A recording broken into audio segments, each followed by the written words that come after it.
Os voy a presentar brevemente también el currículum de María Ángeles, que es muy extenso, pero bueno, voy a hacer ahí un pequeño resumen y luego le doy paso para que pueda empezar con su intervención. María Ángeles Fernández es periodista e integrante del equipo de coordinación de Pícara Magazine.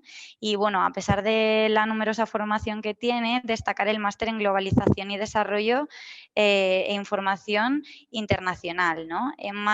Tiene más de 15 años de trayectoria y ha publicado en numerosísimos medios de comunicación, tanto a nivel estatal como a nivel internacional, locales y tanto en especializados en este tema como a nivel más generalista.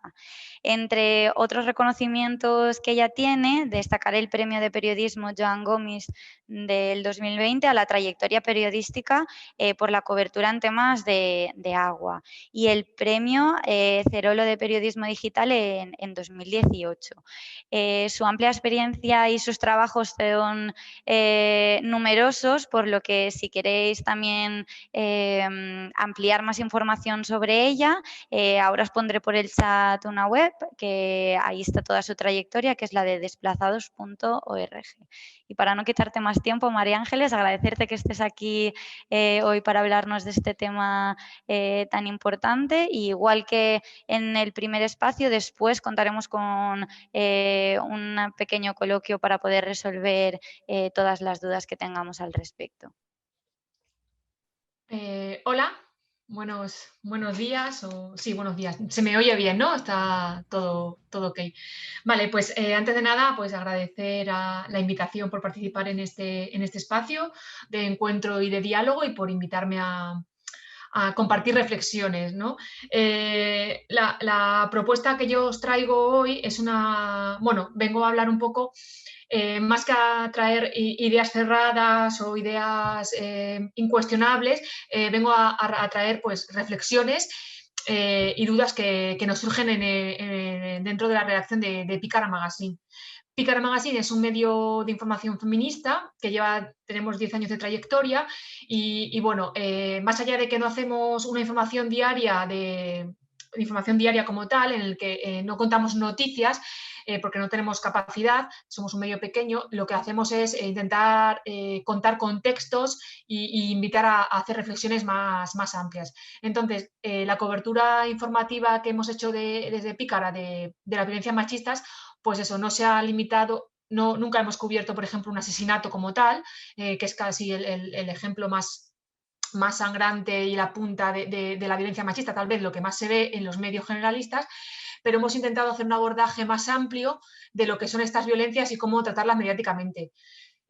Como digo, es un proceso de aprendizaje, surgen dudas y bueno, pues lo que os traigo aquí es una propuesta de reflexión, de aprender de errores que se cometen o de cosas que nosotros consideramos que pueden ser buenas prácticas, pero bueno, que tal vez no es algo que sea blanco o negro, sino que siempre da lugar a la duda, a la interpretación, a la casuística de cada momento. Os voy a compartir, bueno, traigo una presentación que no son datos como lo que ha hecho la compañera, porque os digo, no es una investigación como tal, pero bueno, os traigo algunas imágenes porque que nos pueden invitar a la reflexión. Voy a hacer compartir pantalla. Creo que se me ve, ¿no? Se ve la pantalla. Perfecto. Vale, bueno, pues la primera idea que me gustaría trasladaros es hablar de la importancia de los conceptos, ¿no? ¿De qué hablamos cuando hablamos de violencia de género? ¿De qué estamos hablando y qué es lo que se queda fuera de ese concepto, ¿no? Yo creo que nombrar las cosas ayudan a entenderlas, a contextualizarlas, incluso a medirlas, ¿no? Desde que existe por ley este concepto de violencia de género, se está midiendo los asesinatos en este caso. Por ejemplo, ¿no? Que ya sabéis que todos los años conocemos los datos de mujeres asesinadas. Incluso cuando hay un nuevo caso se dice es el quinto, es el décimo, es el número X.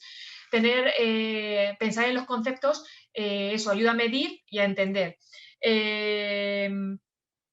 un ejemplo muy claro de esto es que el otro día justo estaba leyendo una entrevista a Rebecca Solnit, que es un poco es una autora, una periodista estadounidense, que ella fue la primera que habló de mansplaining, pero no le puso el concepto. Ella tiene un libro que se titula ¿Por qué los hombres me explican cosas? Y ella contaba, bueno, es una serie de artículos de opinión, ella en uno de ellos explicaba como una reunión con un hombre, el hombre estaba hablando de un libro que era de ella, es decir, ella quería intentar meter baza en la conversación, hablar, y el señor le decía, no, pero es que hay un libro, y ya, pero es que es mi libro. Bueno, ella contó esto y al tiempo después alguien le puso el concepto.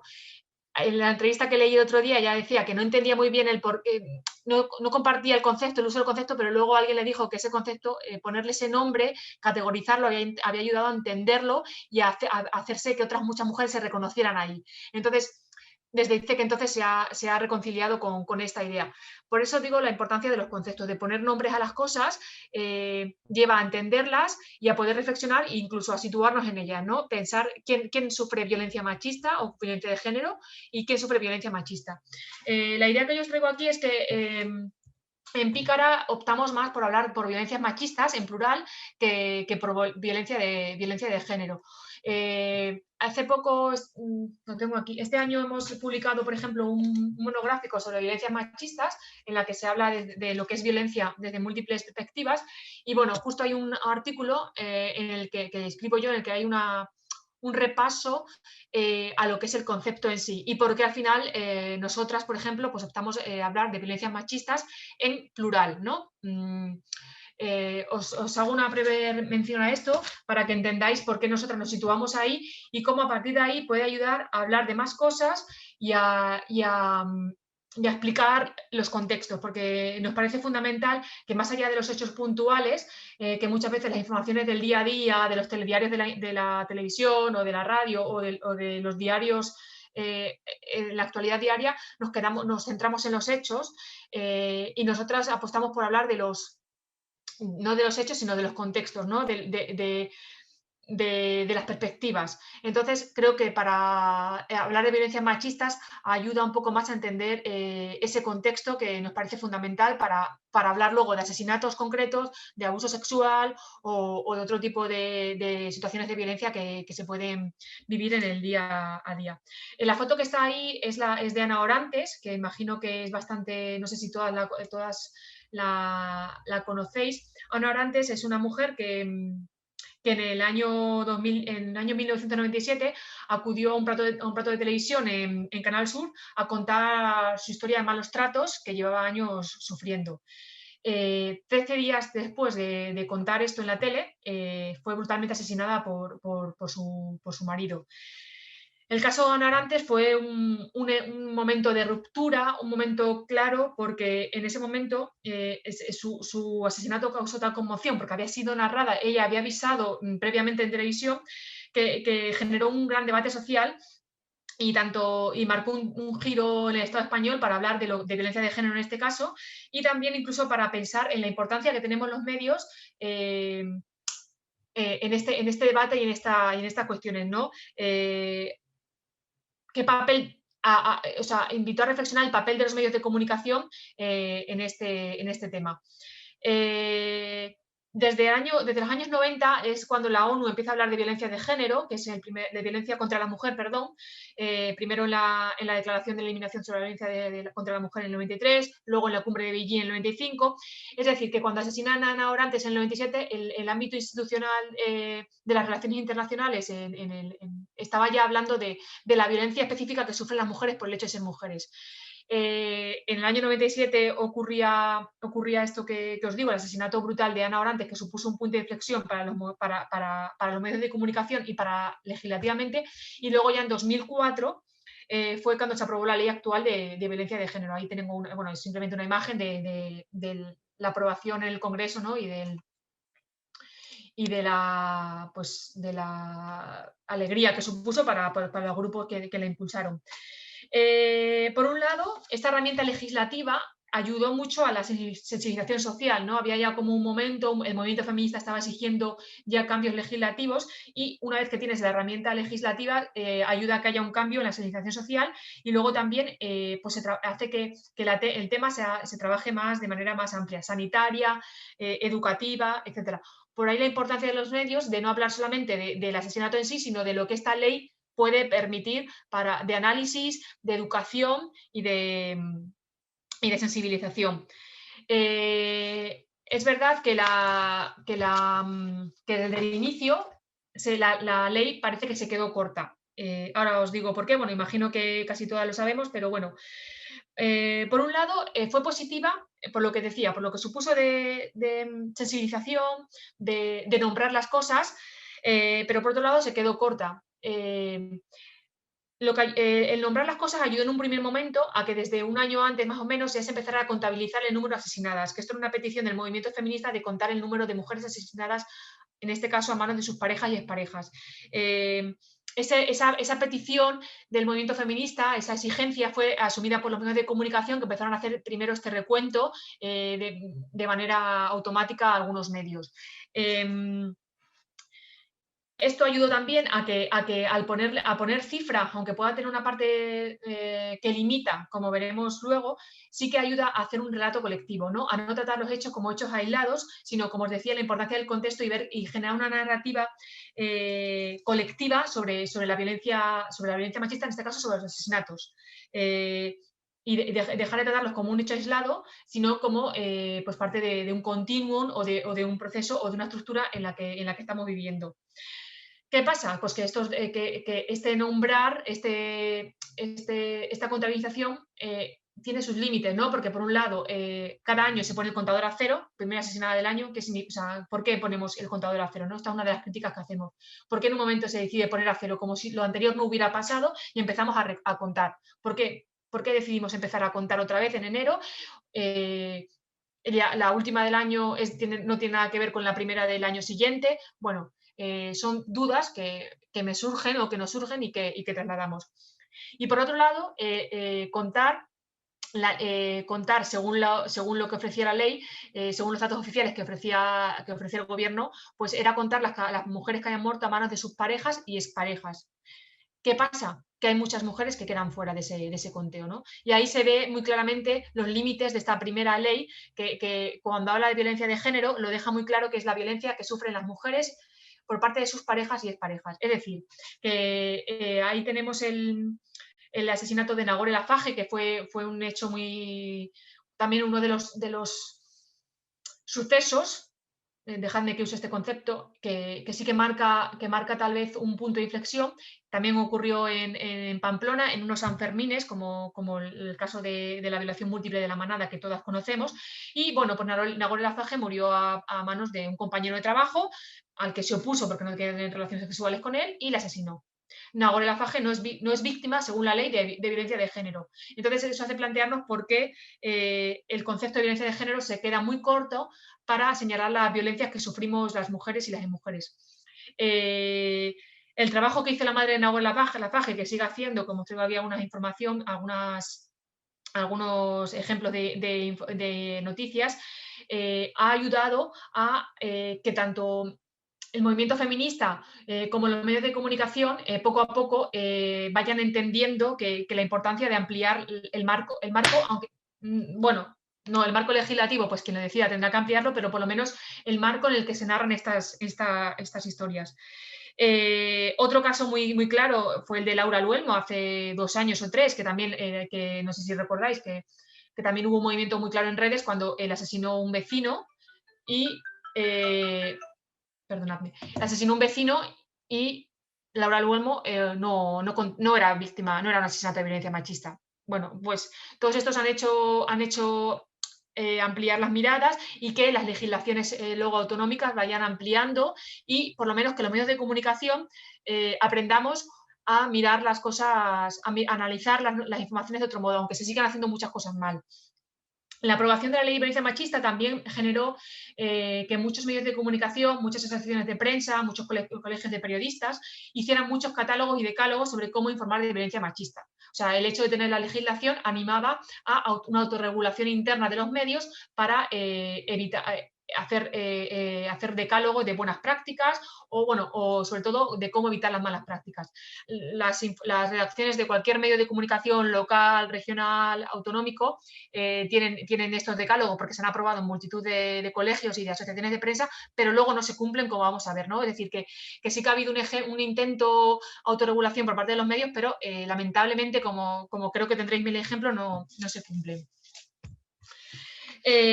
Os decía esto de cómo se queda corta la ley de violencia de género y, de hecho, hasta 2014 no es cuando empiezan también a tener en cuenta que las criaturas, los hijos y las hijas de las mujeres asesinadas son víctimas de violencia de género, ¿no? Es decir, que la ley muestra de que fue un paso fundamental, pero corto, es que hasta 2014 pues las criaturas, los hijos y las hijas no quedaron recogidos o amparados por esta ley. Os traigo aquí un informe de una ONG que se llama Mugarigabe, que es una ONG que está implantada en el País Vasco. Pícara tiene su sede en Bilbao, entonces, bueno, eso hace que también tengamos una relación especial con esta organización. Y lo tengo por aquí. Tienen este documento, han trabajado mucho el tema de las violencias machistas y han hecho análisis de medios, se han invitado a reflexionar al respecto. Y bueno, pues este medio de comunicación, esta ONG decide usar el término de violencias machistas. Lo defienden dentro de su argumentario y de ahí también hemos aprendido un poco en Pícara y ha sido una de las decisiones que, pues eso, hablar de violencia machista, bueno, no solo como algo informativo, ¿no? Sino como una postura política y de herramienta de análisis. Dicen que la violencia machista ayuda un poco a entender las causas de la violencia y las responsabilidades, ¿no? O sea, que va más allá del concepto de violencia de género y que además, os leo, dice que violencias machistas destaca las cosas de manera clara y comprensible y el uso del plural visibiliza la diversidad de formas en las que se expresa este tipo de violencia, ¿no? Que van desde las cosas más sutiles hasta las más extremas, como el asesinato, que es lo que estábamos viendo hasta ahora.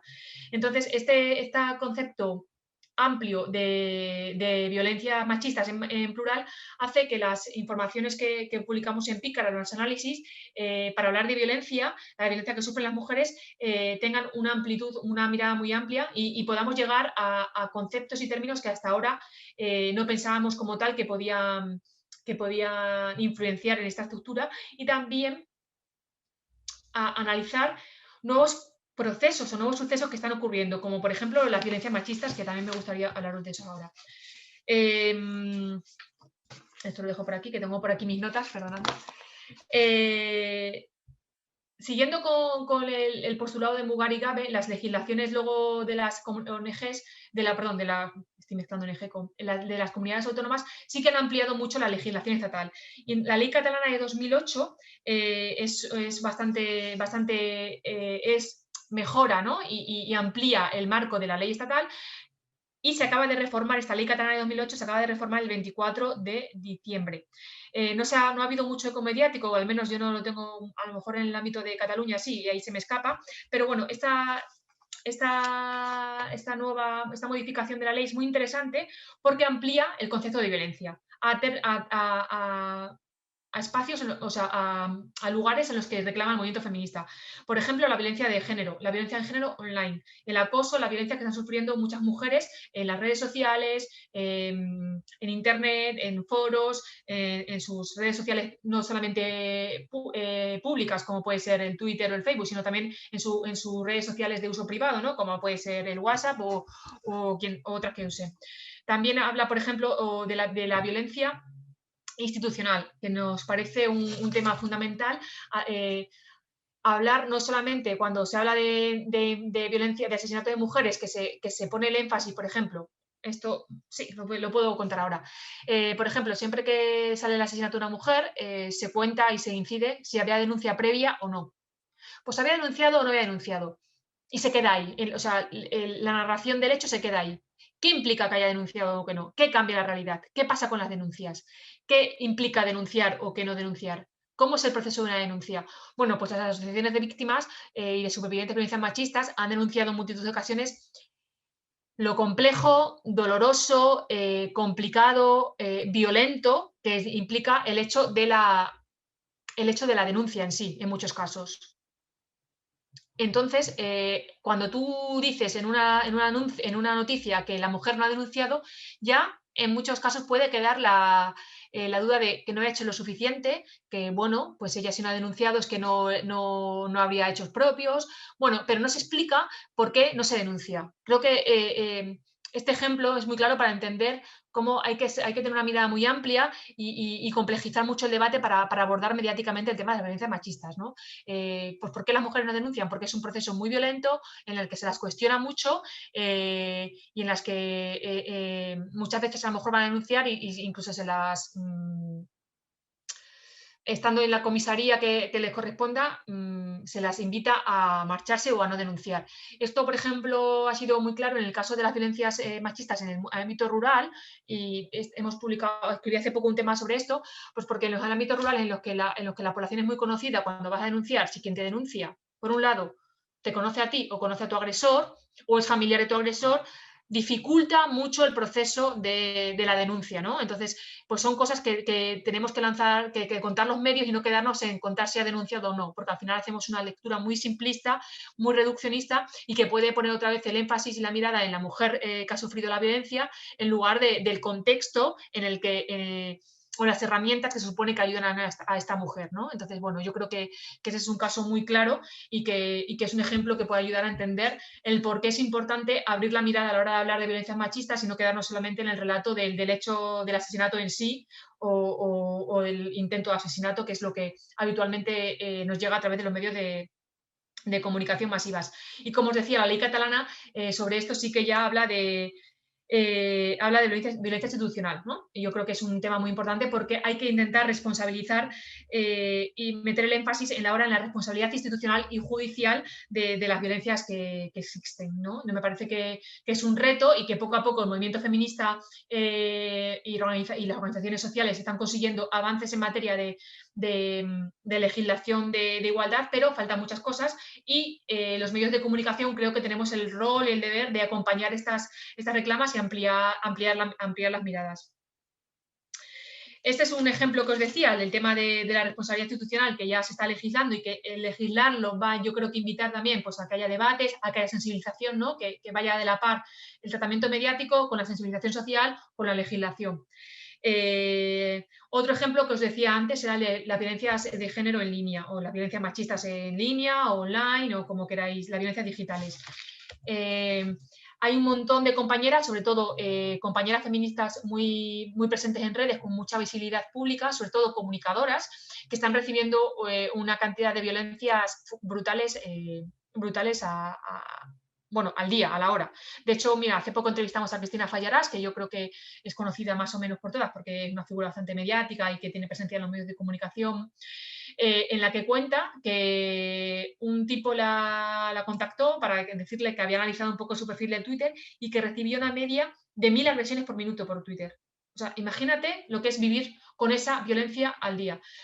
Es una violencia que no está ni legislada, ni contemplada y no sirve para nada. Tú imagínate, al final estamos en una sociedad en la que el teléfono es una extensión casi nuestra, ¿no? Es que, entonces, tu teléfono personal en el que enciendes por la mañana tu móvil y tienes, o sea, lo que recibes es violencia. Imaginaos vivir con eso. Yo soy incapaz y bueno, me parece una situación alucinante. Pues de momento, creo que esta violencia también tiene que ser contada por los medios, no debe ser ignorada y debe ser para servir para cuestionar la dejadez que está habiendo por parte de las instituciones, ¿no? De lo que hablaba, ¿no? De exigir que el movimiento feminista y que los medios de comunicación tengamos el rol de exigir cambios y de contar estas narrativas y estas historias para que tengan incidencia pues, en quienes toman las decisiones. La diapositiva anterior que era esta, es la portada de un informe que hicimos en PICAR hace 2 años, porque tenemos este problema de que muchas compañeras que publican con nosotras sufren violencia, o sea, a lo mejor a raíz de publicar un artículo en Pícara, pues sufren ataques, nosotras hemos sufrido ataques online, ahora la verdad que algo menos, pero ha habido unos años, y nos sentimos como con las manos vacías, no saber cómo ayudar a las compañeras. Cuando nos pasa esto, no sabemos cuál es la herramienta o qué podemos hacer para ayudarlas. Esto nos llevó a hacer una reflexión y junto con una abogada que se llama Laia Serra, hacer un análisis, un informe analítico sobre legislaciones y convenios internacionales que ya estaban hablando de la violencia machistas en la red. Igual que la ONU fue previamente a la ley española sobre hablar de violencia de género, en el tema de las violencias digitales también hay un montón de convenios, de recomendaciones que ya hablan, pero que la ley española todavía no lo ha recogido. Entonces, hicimos ese informe y la registramos en el Congreso, hicimos una petición también como medio de comunicación que intenta, en la medida de nuestro posible, ir más allá y acompañar al movimiento feminista en determinadas luchas. Registramos en el Congreso esta petición al Gobierno para que se hiciera cargo de estas violencias, para denunciar su dejadez y para decir que las violencias online también son violencias y que al final lo que cambia es el medio, ¿no? Pero al final son violencias que estamos sufriendo en el día a día o que están sufriendo las compañeras. Y bueno, pues de momento no. También exigíamos responsabilidad a las plataformas, ¿no? A las plataformas que permiten, ¿no? Las redes sociales, las empresas intermediarias de Internet que permiten esto. Hemos hecho un trabajo muy grande en Pícara, o un intento, bueno, muy grande. Hemos intentado de manera hablar mucho de este tema, intentarlo meter en la agenda y también en la agenda política, y de momento no tenemos respuesta de gobierno, ¿no? Hace 2 años, diciembre de 2018, o sea, sí, 2 años. Y no hemos recibido respuesta de esta petición. Y bueno, yo creo que lo que nosotros llevamos hablando 2 años va a ser algo que ya cada vez se hable en más medios y que se tenga que abordar desde diferentes ámbitos. Entonces, bueno, pues al final esto no es una violencia de género, como os decía al inicio, es una violencia machista y los medios tienen mucha responsabilidad en contarla para que también haga su labor de incidencia social, que es el papel fundamental de los medios, ¿no? De cuestionamiento del poder y de sensibilización y de información. Y creo que es necesario saber lo que están viviendo muchas compañeras.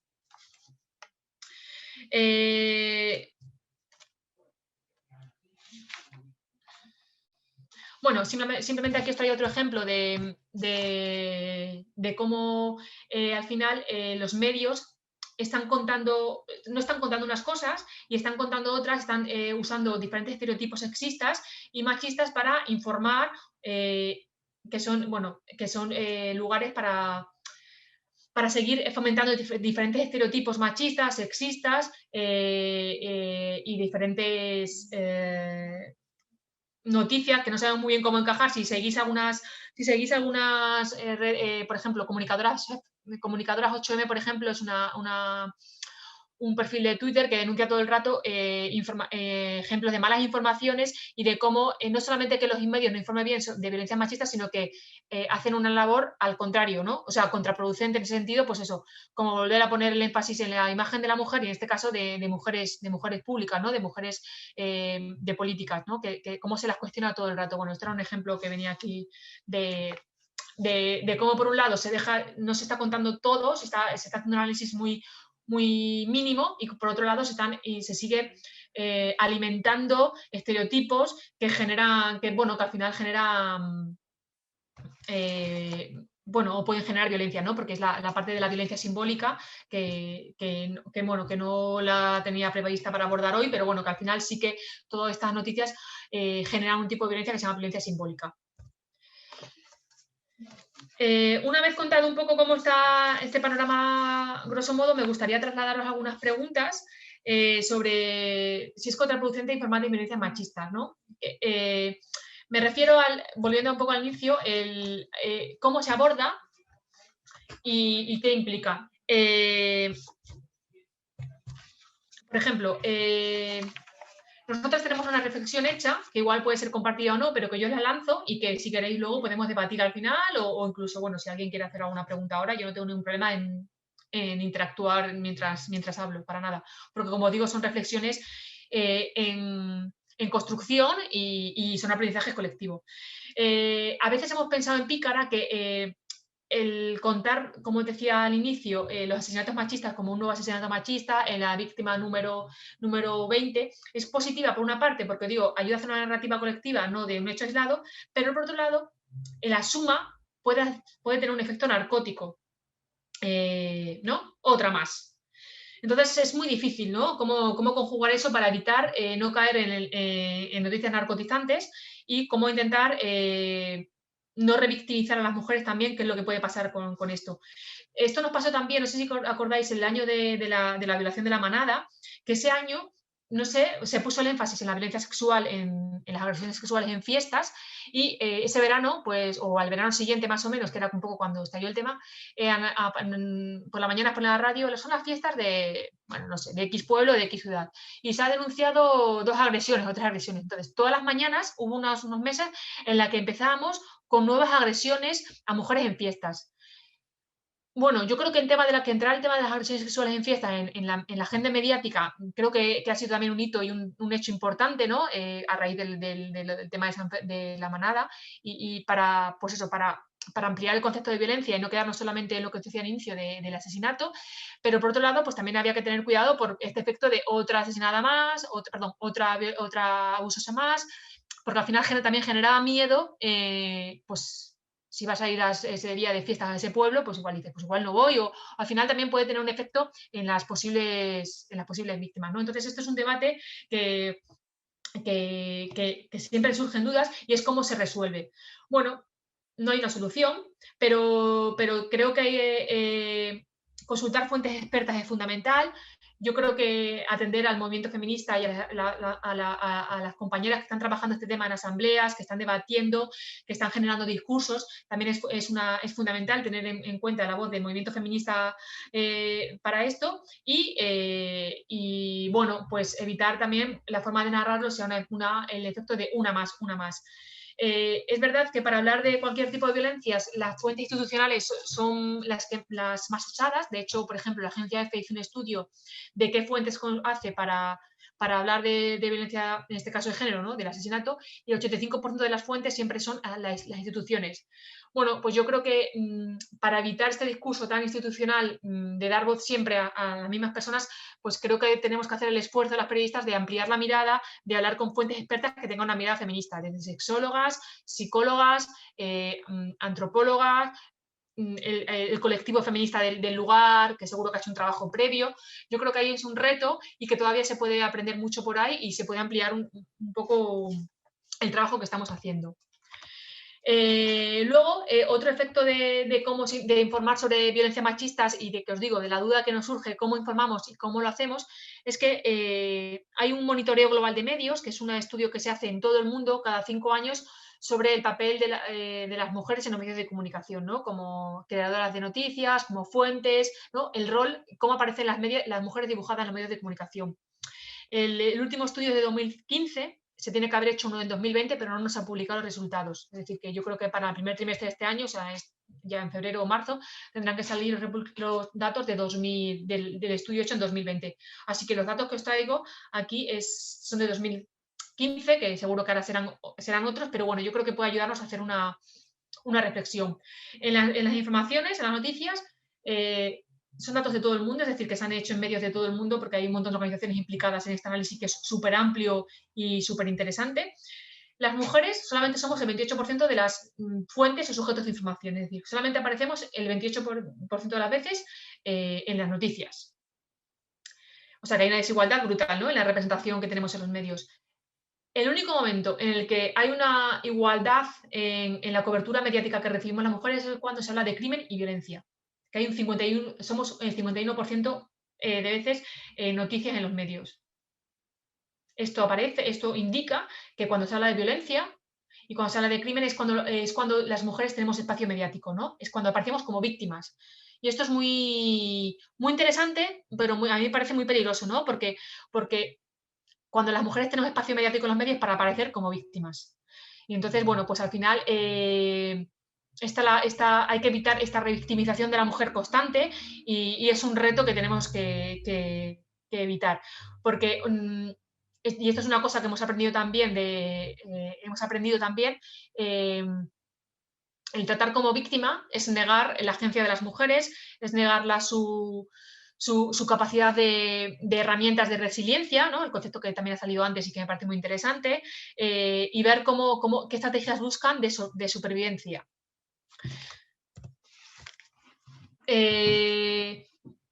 Al final, el relato que está llegando en los medios es de un tipo de mujer víctima, ¿no? El relato que decía antes, ha denunciado, no ha denunciado, tenía 50 años, no, parecen como mujeres, si no ha denunciado, encima no ha denunciado, pobre, ¿no?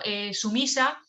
Pues para nada. Yo creo que la mirada que se está ofreciendo de las víctimas de violencia de género es una mirada muy reduccionista y yo creo que es un reto que queda por hacer, sobre todo, es pensar en las víctimas como mujeres que tienen discurso, que tienen agencia y que tienen capacidad de superación. De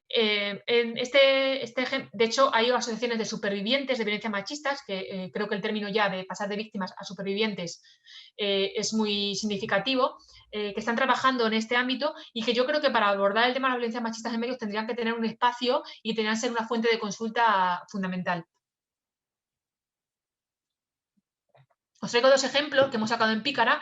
El primero es una entrevista online, o sea, una entrevista en vídeo, que si queréis os paso el link porque me parece brutal. Se llama Pilar del Álamo. Esta mujer es una mujer que ya falleció por cáncer hace, pues, a los 3 meses de publicar la entrevista en Pícara. Ella es asturiana y ella cuenta cómo durante 40 años ha sufrido violencia por parte de su pareja y era consciente de esa violencia. Y no vais a ver para nada que es una mujer sumisa, es una mujer súper empoderada, consciente de lo que estaba sufriendo. Ella era la que mantenía económicamente al marido, pero relata pues esos lazos que se generan, esa dificultad para salir del entorno de violencia, aun siendo consciente y teniéndolo claro, ella decía que sabía que cualquier día su marido la iba a asesinar. O sea, que yo si queréis os paso el link porque es un testimonio brutal. Y también cuenta, por ejemplo, cómo ella varias veces se fue de casa, pero al final irse de casa, vivir en casa de acogida, al final no era posible para ella, porque al final generabas, bueno, pues con las criaturas, con sus hijas y sus hijos, al final la que tenía que huir y salirse de su entorno y la que tenía que rehacer su vida era ella. Y bueno, pues creo que nos da un bofetón en la cara, porque pensar que esta mujer además es una mujer muy grande, se la ve con mucho poderío, y pensar que esta mujer ha sido durante 40 años víctima de violencia de género, y bueno, dejó de serlo porque el marido falleció, o sea, ya lo dijo, pero creo que nos puede ayudar a cuestionarnos a nosotras mismas y a cambiar el chip sobre el concepto que tenemos de víctimas.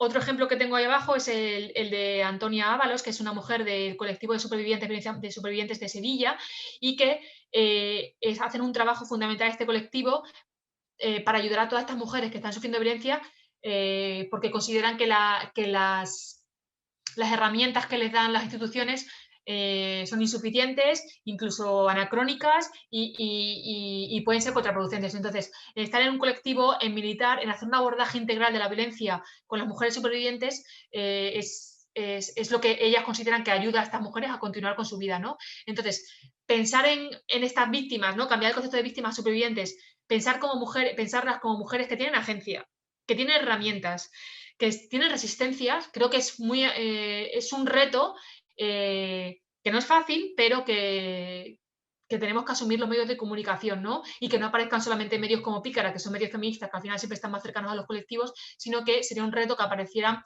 en los medios de comunicación tradicionales y que cuando se hablara de una nueva asesinada, pues se contaran que también hay mujeres que sobreviven y que hay mujeres que se unen para luchar contra esta violencia machista. De hecho, en Pícara hemos hablado algunas veces, tenemos algún artículo, la idea de contar para sanar, ¿no? Cómo a veces contar estos relatos de vida y de superación y de supervivencia siempre es una herramienta que ayuda a las mujeres y que a los medios nos puede ayudar para entender y para ofrecer una visión más amplia de lo que es la violencia machista. De hecho, Antonia, en la pregunta esta de Antonia que os traía aquí, que es Antonia Ábalos, decía, le preguntaba a la compañera que le hizo la entrevista, no usáis el término de víctima y si él es superviviente. ¿Qué implicaciones, no? ¿Qué implica este cambio de enfoque? Y Antonia recuperaba. Es saber recuperar el poder corporal político y simbólico y posicionarnos después de haber atravesado un desierto. Las mujeres supervivientes somos un desafío y un peligro, que es un poco el titular. Hay una verdad y una contundencia en nuestras historias que es irrebatible e incuestionable. La demagogia a nosotras no nos afecta, porque si sobrevivimos a la muerte, al hambre, a la pobreza y a la migración, vamos a sobrevivir a lo que sea. Yo creo que para contar con ellas, para hablar de violencias, puede ser un avance más en unas mejores prácticas comunicativas.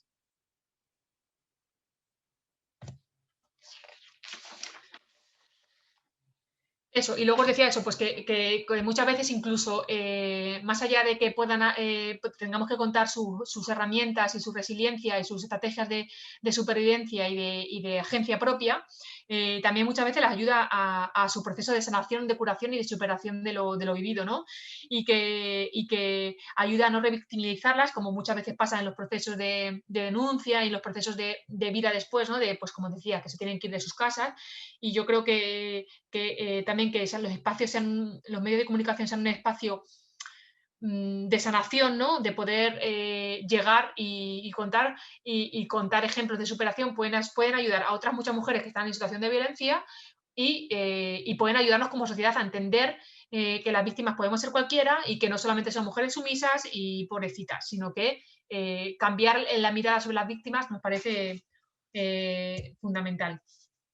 Nada, aquí traigo otro par de ejemplos de temas que hemos abordado en Pícara, de un reportaje eso sobre cómo las supervivientes ayudan unas a otras cuando están en situación de violencia, y luego también lo que os decía, ¿no? Como la burocracia muchas veces lo que hace es revictimizar a las mujeres y en lugar de ser una herramienta de ayuda, de superación y de cambio de vida o para salir de la violencia, ¿no? Lo que hace muchas veces es revictimizarla, y creo que estos son retos que tenemos los medios de comunicación por delante.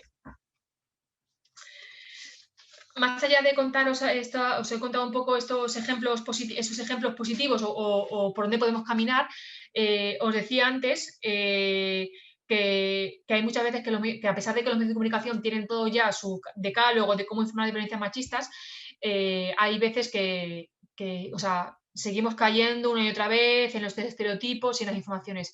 Os traigo un ejemplo muy concreto, el del asesinato de Manuela Chavero, que me ha tocado por diferentes motivos de cerca, y Manuela Chávez la asesinaron hace 5 años en Extremadura, en un pueblo de Badajoz. Bueno, estaba desaparecida desde hace 5 años y sí, ahora en septiembre, creo que fue, ha aparecido su cadáver porque el asesino pues ha confesado después de 5 años de sin saber nada dónde estaba y qué había pasado con ella. Y algunos medios, ahí os traigo un texto que escribí, un trocito solamente por leerlo. Los medios de lo que hablaron fue de la ropa que usaba, de con quién se juntaba, de la edad de sus amistades, de si era guapita o si era no. Y bueno, ahí, o sea, eso me generó un enfado brutal y es como, en serio, o sea, la han asesinado hace 5 años, su familia estaba desesperada sin saber dónde estaba y lo que los medios cuestionan otra vez es poner el ojo en la víctima, en cómo vestía, con quién se relacionaba, si tenía amantes o no amantes. Yo creo que esto es un error que volvemos a cometer y es volver a analizar, a intentar culpabilizar a la mujer. Si no es por el que han denunciado, es por cómo vestía y si no, por con quién se relacionaba. Y yo creo que esto es una práctica que constantemente estamos cayendo y el ejemplo que os traigo es de septiembre, de un tema que lleva 5 años en la agenda mediática, es decir, que daba pie a una reflexión pausada de lo que podría haber pasado, porque estaba claro que cuando una mujer ha desaparecido de su casa, sí, es que algo le había pasado, no se había ido estaba claro. Entonces, caer en estos estereotipos, bueno, a mí me puso de bastante mal humor y me cabreó bastante, ¿no? Otra vez, analizar la víctima, cómo era la víctima. Bueno, yo creo que como sociedad no podemos permitir que los medios vuelvan a caer en eso porque volvemos al inicio de partida, ¿no? A los años 90 o al asesinato de Ana Orantes. Y bueno, pues aquí algunos errores que os traía, que os he hablado un poco a lo largo de mi intervención, que espero que no haya sido muy caótica porque me voy de una cosa a otra, pero bueno, es un tema que invita a retomar un tema y a hilarlo con el siguiente y espero que os esté pareciendo más o menos clara y si no, pues me lo decís y os pido perdón si ha pasado eso y bueno, os respondo dudas. Eso, el efecto narcotizante que os decía antes, la obsesión por la denuncia, hablar de una pelea y una discusión como si fuera, bueno, un hecho aislado, ¿no? En vez de señalar esas relaciones de poder que siempre suele haber en las parejas heterosexuales. Hablar de violencia como lacra, esto es un concepto de cómo que cuando hablamos de violencia machista como la lacra de violencia machista, la idea de lacra es como algo que no se puede superar, algo que es así y ya está, ¿no? Pues no es una lacra, es algo que tenemos que solucionar, que podemos solucionar y que no tenemos que, y con los medios no tenemos que hacer que sea una lacra, sino que tiene solución. Entonces, este concepto de lacra siempre se usa muchísimo, yo creo que es que yo no sé, es como una de estas frases hechas que se usa todo el rato y que a mí me pone bastante nerviosa. Tenemos que pasar olímpicamente de la opinión del vecindario porque nos da igual cómo fuera él, porque cualquier persona puede ejercer violencia. Parece que solamente nos imaginamos monstruos cuando hablamos de violencia y cualquier persona ejerce violencia. Bueno, eso, si buscar fuentes feministas y nada, bueno, ahí os pongo algunos ejemplos que como no me queda mucho tiempo voy a saltar. Pero como os digo, sigue pasando esto en los medios, ¿eh? Aquí mira, os traigo un ejemplo de esto de una compañera que lo ha denunciado y habla de un... Mira, aquí lo pone en la segunda imagen, pone el suceso acabó bien. Es decir, un intento de asesinato machista fue un suceso y acabó bien. Pues como no la mató, pues acabó bien. Bueno, en ningún momento puede acabar bien, ¿no? Son ejemplos que os traigo para que veáis cómo se siguen haciendo cosas fatal. Este ejemplo del mundo, un titular del mundo, que es un hombre enamorado y que cometió el homicidio por despecho. Pues si seguimos dando espacio mediático a ese relato, estamos en el punto de partida, es decir, no hemos aprendido nada. Y luego, por ejemplo, otro ejemplo, bueno, que ya lo denuncian aquí las compañeras galegas, ¿no? Que dice que estaban siempre juntos y dicen, bueno, pues que es un tratamiento deshumanizado y sin perspectiva de género absolutamente. Otro que es una esposa despechada se entra al banquillo a un sindicato, una esposa despechada. O sea, bueno, tenemos unos relatos, unos lenguajes del siglo XIX, ¿no? De las novelas del siglo XIX. O este caso, que igual nos acerca un poco más al tema de la juventud, condenado a 15 años por mantener relaciones sexuales con una niña. O sea, bueno, como que no puede haber relaciones con una niña. O sea, pero bueno, parece que los medios seguimos en esta dinámica. Yo entiendo que a veces la celeridad de cubrir las informaciones diarias puede ayudarnos a cometer errores.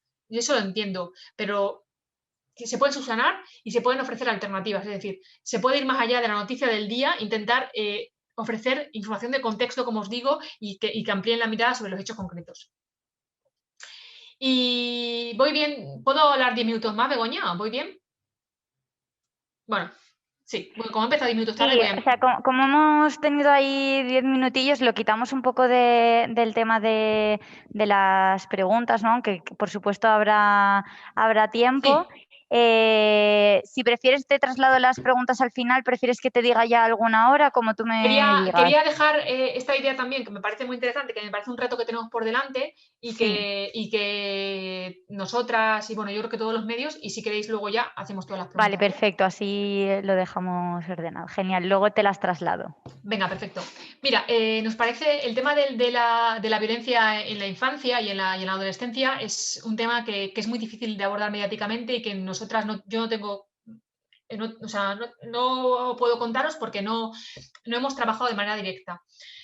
Creo que a la vez que se va ampliando la violencia mediática, la agenda mediática para hablar de violencias, es decir, como decía antes, pues ya no se habla solamente de la violencia en la pareja y en las parejas, se puede hablar de violencia institucional, de violencia digital, de la violencia de los hijos e hijas como sujetos de violencia, incluso se puede hablar de la violencia en fiestas, de abusos sexuales, ¿no? Que ha sido sobre todo el debate del último año o el último año y medio. Hay otro tipo de violencia que no estamos contando y es el abuso sexual en la infancia y que yo creo que aquí tenemos un reto los medios y la sociedad en general, ¿no? Porque este informe de Save the Children hablaba de que entre un 10 y un 20% de la población española ha sufrido algún tipo de abuso sexual en la infancia y en muchos casos que no tengo aquí el dato, son por parte de familiares. ¿Y qué hacemos los medios con esto? ¿No? ¿Cómo contamos esto? Yo creo que como se ha aprobado este año, bueno, el año pasado ya, la ley de violencia en la infancia, sí que va a traer aparejada, como trajo la ley de violencia de género, un cambio, una sensibilización social, un trabajo en diferentes ámbitos, ¿no? Pues desde el sanitario al judicial, al educativo y mediático. Nosotras en Pícara lo hemos abordado de momento puntualmente. Por ejemplo, aquí os traigo una entrevista que hice a una documentalista, a una directora de cine, que hizo un documental sobre la hija de Daniel Ortega, el presidente de Nicaragua, que le denunció, bueno, hijastra, o sea, era hija de su pareja, pero él luego la adoptó como, o sea, su hija, vamos, que denunció que había tenido abuso sexual en la infancia por parte de Daniel Ortega, el presidente de Nicaragua. La chica, bueno, ya la mujer se tuvo que ir del país, no tuvo ningún respaldo ni ningún apoyo y bueno,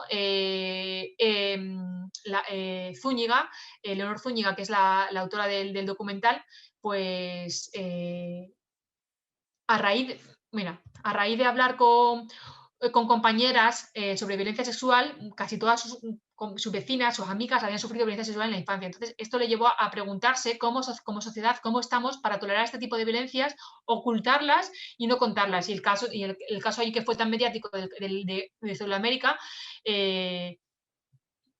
puede ayudar a contarlo, pues a romper la cultura de silencio y la impunidad que hay sobre esto. Creo que es un tema muy complejo, que es muy complicado y que es un reto.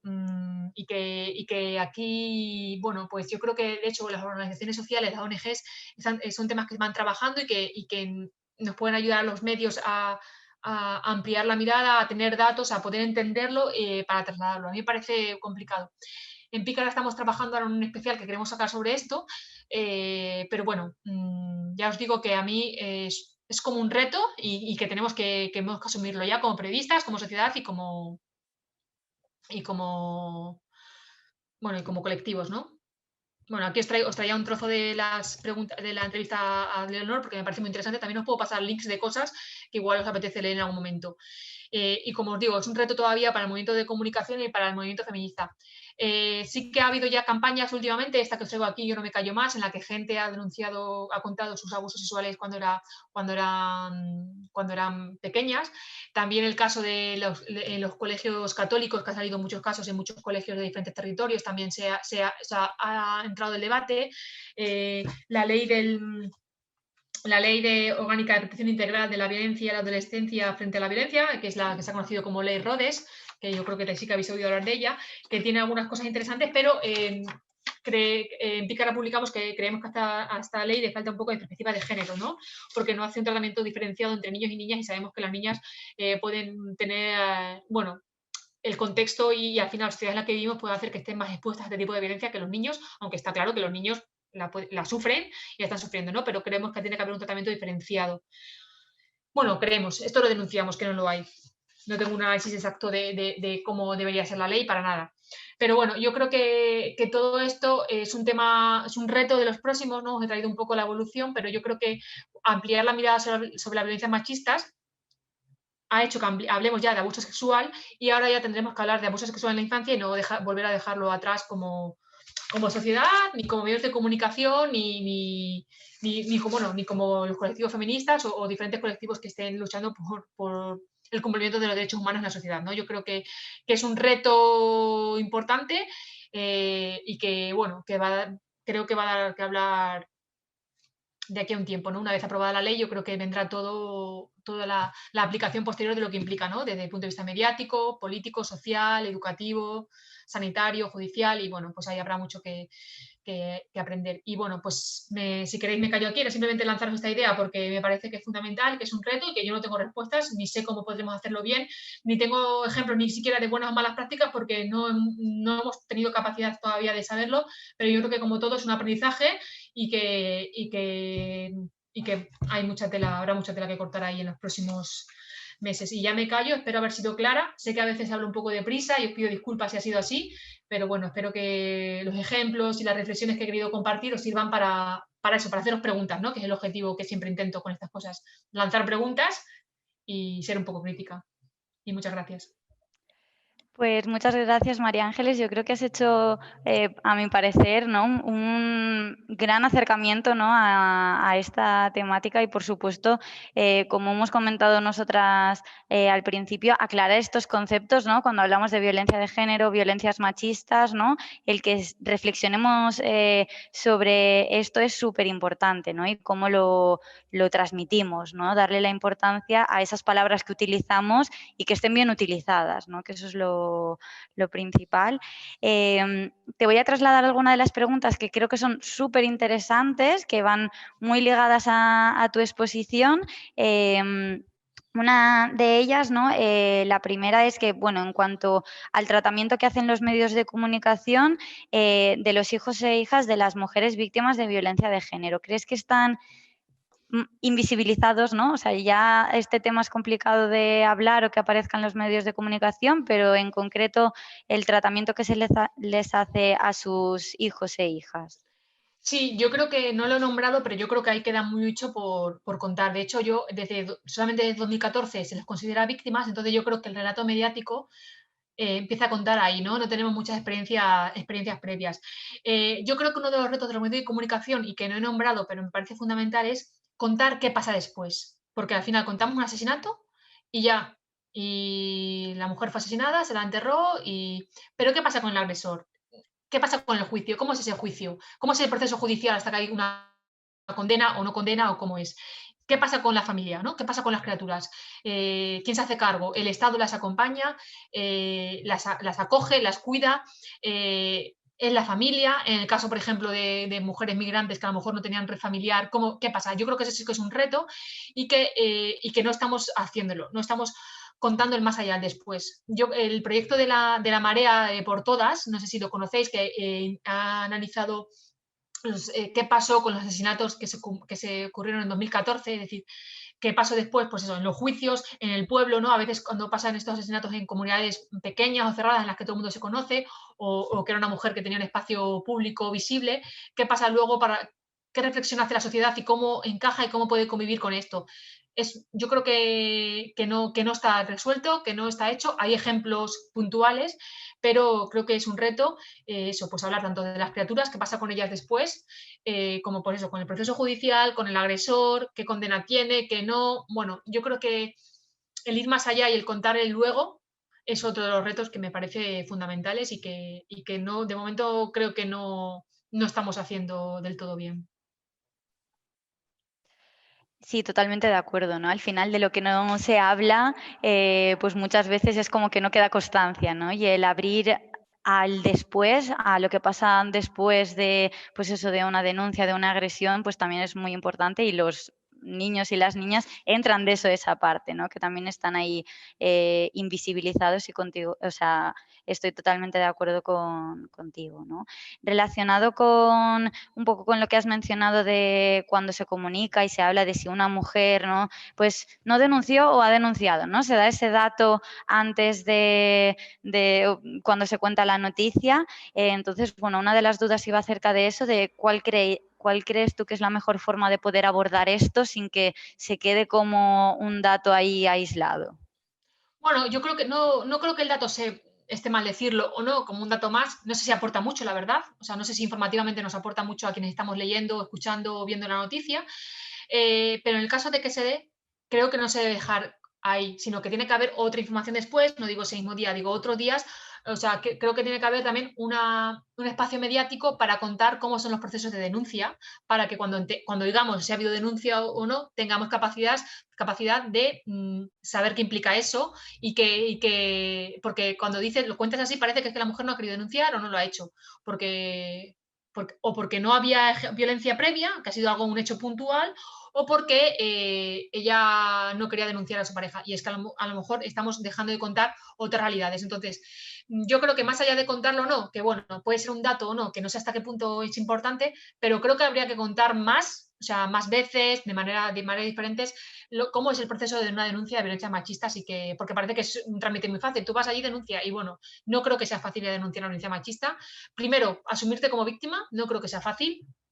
Y segundo, pues todo ese proceso burocrático de victimización, revictimización que digo que muchas veces se da. Entonces, bueno, pues hablar más del proceso de la denuncia. ¿Cómo es? Creo que sería una manera de, por lo menos, contrarrestar estos otros mensajes. Sí, totalmente de acuerdo, ¿no? Lo que implica contar este dato, o sea, ha denunciado o no ha denunciado, no quedarnos solo en ese dato, sino entender qué es, ¿no? Y qué implica esa denuncia, qué consecuencias tiene para la mujer y profundizar más en ese tema, no darlo como el dato en sí. Bueno, otra de nuestras compañeras también preguntaba, pues bueno, que relacionado con todo esto, cómo pueden contribuir los medios de comunicación a que la violencia machista se vea como un problema social y no tanto como un suceso puntual, ¿no?, de estas noticias, sino que la problemática social que arrastra detrás, ¿no?, y que no es algo, pues eso, puntual, ¿no?, que ocurre a una mujer aislada de un punto determinado del país. Pues es lo que digo, es un ejercicio constante, no es, o sea, yo no digo que nos tenga que hablar, informar, claro que sí, de los hechos aislados, pero tiene que haber, estar en la agenda del medio de manera transversal toda esta estructura de poder, esta estructura machista o institucional o como queramos llamarlo cada una, que implica y que justifica y que ampara esta violencia, ¿no? Por ejemplo, ¿cuántas veces hemos oído hablar de toda la investigación que se ha contado en la primera parte de la jornada, ¿no? Bueno, pues porque habéis estado en el foro de debate y hemos entendido y hemos conocido porque hemos mostrado interés, pero ese análisis, esa investigación tan amplia y tan detallada no nos ha llegado por los medios de comunicación. Pues yo creo que será un ejemplo de cosas que se están haciendo y que pueden ayudar a contextualizar y que no están en los medios. Entonces, yo creo que simplemente es ampliar la mirada y que sea un tema transversal en la agenda del medio, no solamente cuando hay el suceso puntual. Sino que esté en la agenda mediática y que cada X tiempo, o no solamente el 25N, que el 25N ese día todos los medios sacan cosas, no, sino que de manera más asumirlo como algo importante y que esté en la manera y que esté en la agenda de los medios cada día. Nosotras, de hecho, en Pícara, pues eso, el 25N no publicamos nada especial porque es que hablamos de violencia todos los días, porque no solamente ocurre violencia un día, sino que para nosotras cualquier día son días contra la violencia machista, no solamente el 25N, sino luchar contra la violencia machista es un reto y es una lucha diaria. Entonces, como periodistas, nuestra labor es informar constantemente y no dejarlo pues en una fecha en el calendario, sino, pues eso, eso al final es una cuestión de esfuerzo y de priorizar, ¿no? ¿Qué queremos contar? Y ahí meter este tema. Bueno, ha surgido a raíz de esto, ¿no?, de hablar de la denuncia, etcétera, otra pregunta que nos hace María Navas, ¿no?, sobre ¿no es violencia institucional que una mujer denuncie y no se la atienda? Pues totalmente, ¿no? Otro tipo de violencia que también está invisibilizada, ¿no? O sea, ¿crees que esta parte de la violencia es algo que se hable desde los medios de comunicación, ¿no?, desde la responsabilidad esta que tienen las instituciones de proteger y que muchas veces se queda corta? Bueno, yo creo que si hace la pregunta es porque no, ¿no? Yo creo que todas las que estamos aquí conseguimos medios y está claro que no vemos este tipo de cosas, que no se está atendiendo. ¿Qué pasa con las mujeres que se tienen que ir de su casa a un centro de víctimas? O sea, que tienen que dejar su vida e irse ellas de casa y vivir en un entorno en el que, claro, imagino que se les ofrece lo mejor posible, pero es que al final quien denuncia es la que se tiene que ir, ¿no? Estamos contando eso, que vas y vas a denunciar y no te atienden, o te cuestionan, o te hacen preguntas que dices, no, mejor me voy a mi casa porque no puedo soportar esto.